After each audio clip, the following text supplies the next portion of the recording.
ഹരിയാന സ്വദേശിനിയായ ജ്യോതി മൽഹോത്ര എന്ന പെൺകുട്ടി യാത്രാ വിവരണവും അനുഭവ കഥകളുമൊക്കെയായി സമൂഹമാധ്യമങ്ങളിൽ നിറഞ്ഞു നിന്നിരുന്ന താരം.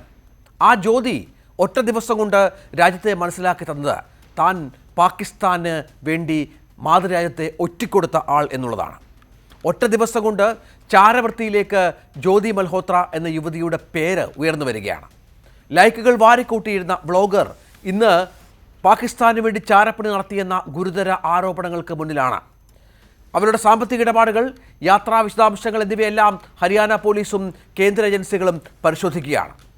ഉദ്യോഗസ്ഥൻ, അതായത് ഇന്ത്യ പുറത്താക്കിയ പഹൽഗാം ആക്രമണത്തിന് ശേഷം ഇന്ത്യ പുറത്താക്കിയ പാകിസ്ഥാൻ നയതന്ത്ര ഉദ്യോഗസ്ഥൻ ഡാനിഷിനെ പഹൽഗാം ഭീകരാക്രമണത്തിന് പിന്നാലെ ഇവർ അത്തരത്തിൽ അതിന് മുൻപ് തന്നെ ഇവർക്ക് ബന്ധമുണ്ടായിരുന്നു എന്ന സൂചനകൾ കൂടി പുറത്തു വരികയാണ്.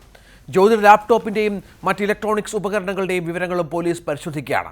ഇത് വൈകാതെ ഫോറൻസിക് പരിശോധനാ ഫലമൊക്കെ വരുമ്പോൾ ഇക്കാര്യത്തിലൊരു വ്യക്തത വന്നേക്കാം. പക്ഷേ സംശയിക്കത്തക്ക വിധത്തിലുള്ള പല കാരണങ്ങൾ ഇവരുമായി ബന്ധപ്പെട്ടുണ്ട് എന്നുള്ളതാണ്. കാരണം ഈ ഭീകരാക്രമണത്തിന് മുൻപ് കശ്മീരിലും പാകിസ്ഥാനിലും ജ്യോതി സന്ദർശനം നടത്തിയിരുന്നു. കൃത്യമായ തെളിവുകളുണ്ട്. കാരണം ഇവരുടെ യൂട്യൂബ് വീഡിയോകളിലും മറ്റും പാകിസ്ഥാനെ പ്രകീർത്തിച്ചുകൊണ്ടുള്ള നമ്മുടെ ശത്രു രാജ്യത്തെ ആ തരത്തിൽ അവരുടെ പോസിറ്റീവ് ഫാക്ടേഴ്സിനെ എടുത്തു കാട്ടിയിട്ടുള്ള ഒരുപാട് വീഡിയോകൾ ചെയ്ത ഒരാൾ കൂടിയാണ് ഈ ഇന്ത്യൻ പെൺകുട്ടി. വിമാനങ്ങളിൽ ഫസ്റ്റ് ക്ലാസ് സീറ്റുകളിൽ യാത്ര, 8 രാജ്യങ്ങളിലോളം ഇതിനകം സന്ദർശിച്ചു കഴിഞ്ഞു. ആഡംബര ഹോട്ടലുകളിൽ താമസം, 5 സ്റ്റാർ ഭക്ഷണം, അങ്ങനെ പാകിസ്ഥാനിലെത്തിയാലോ അവിടെ VVIP പരിഗണന. നേരത്തെ പറഞ്ഞതുപോലെ പലതരത്തിലുള്ള സംശയിക്കത്തക്ക വിധത്തിലുള്ള വസ്തുതകൾ ഇവരുമായി ബന്ധപ്പെട്ടുണ്ട് എന്നുള്ളതാണ്. യൂട്യൂബിലും ഇൻസ്റ്റാഗ്രാമിലും വളരെ പ്രശസ്തയാണ് ഇവർ. അവരുടെ ട്രാവൽ വീഡിയോകളിൽ കൂടുതലും നമ്മുടെ ശത്രുരാജ്യമായ പാകിസ്ഥാനുമായി ബന്ധപ്പെട്ടായിരുന്നു. അതിലേറ്റവും പ്രധാനപ്പെട്ട ഒന്ന്, സംശയിക്കത്തക്ക ഒന്നായി ഇപ്പോൾ പുറത്തു വരുന്നത്, 7 ദിവസത്തോളം തൻ്റെ യാത്രകളുടെ ഭാഗമായി ജ്യോതി കേരളത്തിലെത്തിയിരുന്നു എന്നുള്ളതാണ്. കേരളത്തിലെ വളരെ പ്രധാനപ്പെട്ട സ്ഥലങ്ങളിൽ അവർ എത്തിയിരുന്നു. ബജറ്റ് ഫ്രണ്ട്ലി കേരള യാത്രാ പ്ലാൻ എന്ന പേരിൽ തൻ്റെ 7 ദിവസത്തെ പരിപാടിയിൽ അതിൻ്റെ യൂട്യൂബ് വീഡിയോ ഒക്കെ അവർ പോസ്റ്റ് ചെയ്ത പശ്ചാത്തലം കൂടിയുണ്ട്. കേരളത്തിൽ തിരുവനന്തപുരം, ആലപ്പുഴ, ഇടുക്കി, കോഴിക്കോട്, കൊച്ചി എന്നിവിടങ്ങളിൽ അവർ സന്ദർശിച്ചു എന്നാണ് നമുക്ക് ലഭിക്കുന്ന വിവരം. പ്രധാനമായും ഈ കേരള ടൂറിൽ ഏഴിമല നേവൽ ബേസുമായി ബന്ധപ്പെട്ടവർ സന്ദർശനം നടത്തിയിരുന്നു. നേരത്തെ തന്നെ നമുക്കറിയാം കാസർകോട്ടെ പടന്ന വില്ലേജ്, അത് പലതരത്തിലുള്ള തീവ്രവാദ പ്രവർത്തനങ്ങളുമായി ബന്ധപ്പെട്ട് വാർത്തകൾ നിറഞ്ഞ ഒന്നാണ്. അവിടെ എത്തിയിരുന്നു എന്ന വിവരം കൂടി നമുക്ക് ലഭിക്കുന്നുണ്ട്. അത് വളരെ പ്രധാനമാണ്. കാരണം കാശ്മീർ എത്തി അതിനുശേഷം തൊട്ടു പിന്നാലെയാണ് അവർ കേരളത്തിലെത്തുക എന്ന് പറയുമ്പോൾ അവരുടെ ആ ട്രാവലോഗിൽ, അവരുടെ ആ ട്രാവൽ വഴിയിൽ, യാത്രാ വഴിയിൽ പല സംശയങ്ങളും ഉയരുക സ്വാഭാവികമാണ്. അതിന് ചില തെളിവുകൾ കൂടി നമ്മുടെ അന്വേഷണ ഏജൻസികൾക്ക് കിട്ടിയിട്ടുണ്ട് എന്നാണ് വിവരം. വളരെ പ്രധാനപ്പെട്ട സംശയങ്ങൾ ഉയരുന്നതിന് കാരണമുണ്ട്. നേരത്തെ തഹാവൂർ റാണ കൊച്ചി സന്ദർശനം നടത്തിയിരുന്നു. അദ്ദേഹത്തിൻ്റെ ആ ഒരു വിസിറ്റുമായി ബന്ധപ്പെട്ട് നോക്കിയാൽ കശ്മീർ സന്ദർശനത്തിന് ശേഷമാണ് തഹാവൂർ റാണ കൊച്ചിയിലെത്തുകയും ഇവിടുത്തെ കാര്യങ്ങൾ മനസ്സിലാക്കുകയും മറ്റും ചെയ്തത്. സമാനമായി തന്നെ ജ്യോതിയും കശ്മീരിലെ സന്ദർശനത്തിന് ശേഷം കേരളത്തിലെത്തുന്നു. ഇവിടുത്തെ നമ്മൾ തന്ത്രപ്രധാനമായി കരുതപ്പെടുന്ന സ്ഥലങ്ങളിലൊക്കെ എത്തുകയും അവിടുത്തെ വീഡിയോകൾ ചിത്രീകരിക്കുകയും മറ്റും ചെയ്തു. അതിനുശേഷം ഇവരെത്തുന്നത് പാകിസ്ഥാനിലേക്കാണ് എന്നുള്ളതാണ് ഏറ്റവും പ്രധാനപ്പെട്ട കാര്യം. അതായത് കേരളത്തിലെത്തി 1 മാസം കഴിഞ്ഞപ്പോൾ ജ്യോതി പാകിസ്ഥാനിലേക്ക് എത്തുന്നു എന്നുള്ളത് ഏറ്റവും പ്രധാനപ്പെട്ട കാര്യമാണ്. മഹാകുംഭമേളയുടെയൊക്കെ സമയത്തായിരുന്നു ഈ സന്ദർശനം എന്ന വിവരം കൂടി പുറത്തു വരുന്നുണ്ട്. അവിടുത്തെ വളരെ പ്രധാനപ്പെട്ട രാഷ്ട്രീയ നേതാവ് മറിയം നവാസ് ഷെരീഫ്, അദ്ദേഹത്തെ chief minister of Punjab, daughter of former prime minister Nawaz Sharif, അവരെ കണ്ടു എന്ന വിവരവും അതുമായി ബന്ധപ്പെട്ട കാര്യങ്ങളൊക്കെ അന്വേഷണ ഏജൻസികൾക്ക് വ്യക്തമാക്കിയിട്ടുണ്ട്. പിന്നീട് അവർ പാകിസ്ഥാനി ഹൈക്കമ്മീഷൻ ഡൽഹി ഡാനിഷ്, നമുക്കറിയാം നേരത്തെ പുറത്താക്കിയ ഉദ്യോഗസ്ഥരാണ്, ഡാനിഷുമായി കൂടിക്കാഴ്ച നടത്തുകയും മറ്റും ചെയ്തു. അന്വേഷണ ഏജൻസികൾക്ക് മനസ്സിലാക്കേണ്ടത് ഇന്ത്യയുമായി ബന്ധപ്പെട്ട, കേരളവുമായി ബന്ധപ്പെട്ട വളരെ പ്രധാനപ്പെട്ട സെൻസിറ്റീവായിട്ടുള്ള ചില ചിത്രങ്ങളും വീഡിയോകളും മറ്റും പാകിസ്ഥാൻ ഏജൻസികൾക്ക് ജ്യോതി കൈമാറിയിട്ടുണ്ട് എന്നുള്ളത് തന്നെയാണ്. യൂട്യൂബിൽ ഏകദേശം 3.77 ലക്ഷം സബ്സ്ക്രൈബേഴ്സും ഇൻസ്റ്റാഗ്രാമിൽ 1.33 ലക്ഷം സബ്സ്ക്രൈബേഴ്സുമാണ് ജ്യോതി മൽഹോത്രയ്ക്കുണ്ടായിരുന്നത്. ഹരിയാനയിലെ ഹിസാർ സ്വദേശിനിയായ ജ്യോതി യൂട്യൂബ് ചാനലിലെ വീഡിയോകൾ പാകിസ്ഥാൻ, തായ്ലൻഡ്, ഇന്തോനേഷ്യ തുടങ്ങിയ വിവിധ രാജ്യങ്ങളുമായി ബന്ധപ്പെട്ടുള്ളതാണ്. ഈ വീഡിയോകളിൽ അവർ നേരത്തെ പറഞ്ഞതുപോലെ പാകിസ്ഥാനെ പ്രശംസിക്കുന്നുണ്ട്. അവിടുത്തെ തീവണ്ടികളുടെയും ബസ്സുകളുടെയും ആഡംബരത്തെക്കുറിച്ചും സംസാരിക്കുന്നു.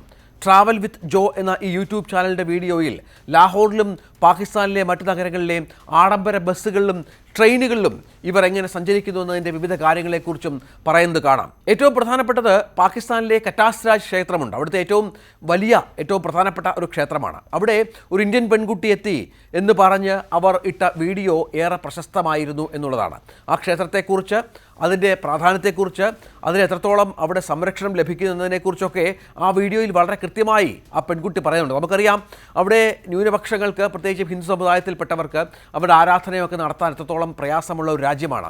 ആ രാജ്യത്തെക്കുറിച്ചാണ് ജ്യോതി ഇത്തരത്തിൽ പ്രകീർത്തിച്ച് സംസാരിക്കുകയും മറ്റും ചെയ്യുന്നത്. അത് ചിലരുടെ നിർദ്ദേശപ്രകാരമാണ് എന്നും പാകിസ്ഥാൻ്റെ പോസിറ്റീവ് കാര്യങ്ങൾ മാത്രം ലോകത്തെ അറിയിക്കാൻ നിയോഗിക്കപ്പെട്ട ഒരു വ്ളോഗറായി ഇവർ മാറി എന്നും നമ്മുടെ അന്വേഷണ ഏജൻസികൾ സംശയിക്കുന്നത് ഇത്തരം കാരണങ്ങളാണ്.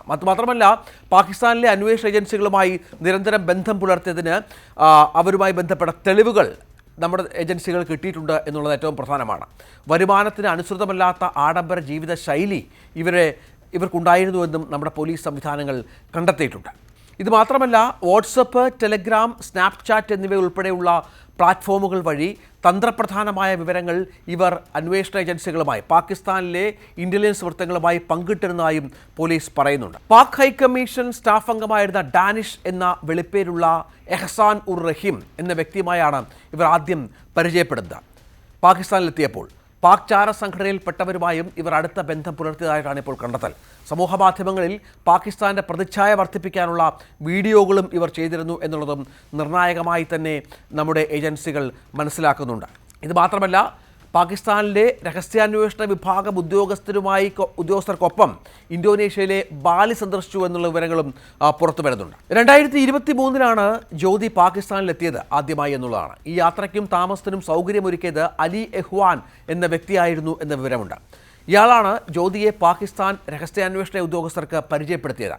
ജ്യോതിയുടെ ഇൻസ്റ്റാഗ്രാം ഹാൻഡിലായ ട്രാവൽ വിത്ത് ജോ, അതിലൂടെയാണ് ഏറ്റവും കൂടുതൽ വീഡിയോകൾ അവർ ഷെയർ ചെയ്തിരുന്നത്. ബൈക്ക് റൈഡിംഗ്, സോളോ ട്രാവൽ എന്നിവയിൽ അതീവ താല്പര്യമുള്ള വ്യക്തിയാണ് ഇവർ എന്നുള്ളതാണ്. ഈ യാത്രകൾക്കിടയിലാണ് ഇത്തരം പരിചയങ്ങൾ ഉണ്ടാവുകയും അവരെ പാകിസ്ഥാൻ പോലെയുള്ള നമ്മുടെ ശത്രുരാജ്യം ഉപയോഗപ്പെടുത്തുകയും ചെയ്തത് എന്നുള്ള വിവരങ്ങൾ കൂടിയാണ് ഇപ്പോൾ പുറത്തു വരുന്നത്. അതായത് വ്ളോഗർ, ഇൻഫ്ലുവൻസർ എന്ന നിലയിൽ ജ്യോതിയെ പാകിസ്ഥാൻ രഹസ്യാന്വേഷണ വിഭാഗം ഉപയോഗപ്പെടുത്തിയെന്നാണ് ഹരിയാന പോലീസിൻ്റെ കണ്ടെത്തൽ.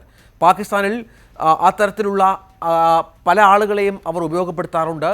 ജ്യോതിയും അത്തരത്തിൽ അവർക്കിരയായി എന്നും ഇനി മനസ്സിലാക്കേണ്ടത് ജ്യോതി എന്തൊക്കെ വിവരങ്ങൾ കൈമാറി എന്നുള്ളതാണ്. അതിന് ചില തെളിവുകൾ അന്വേഷണ ഏജൻസി കിട്ടിയിട്ടുണ്ട് എങ്കിൽ പോലും അവരുമായി ബന്ധപ്പെട്ട പലവിധ പരിശോധനകൾ നടത്തുന്നുണ്ട്.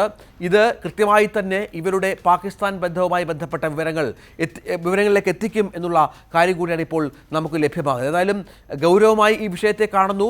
ഇത്തരത്തിലുള്ള 7ഓളം ആളുകൾ, ചാരവൃത്തിയുമായി ബന്ധപ്പെട്ട് 7ഓളം ആളുകൾ ഇതിനകം അറസ്റ്റിലായി കഴിഞ്ഞു.